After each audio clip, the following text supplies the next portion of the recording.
కొంతమంది మరణం హిమాలయాల కంటే ఉన్నతమైంది, మరి కొంతమంది మరణం కోడి ఈక కంటే తేలికైనది. ఇందులో కల్లడి మావో అమరుల త్యాగాల గురించి చెప్తున్నప్పుడు, మహోన్నతంగా చైనా విప్లవం సాగుతున్నప్పుడు ఈ మాట చెప్తారు. ఇవాళ ఈ బహిరంగ సభని ఏర్పాటు చేసుకున్నటువంటి సందర్భం ఏమిటంటే, కల్లడి ఎస్కే ముక్తర్ పాషన్న మరణం హిమాలయాల కంటే ఉన్నతమైంది.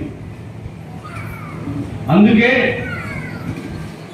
ఏదో ఈ ప్రపంచంలో పుట్టిన ప్రతి మనిషి గిట్టక మానదు.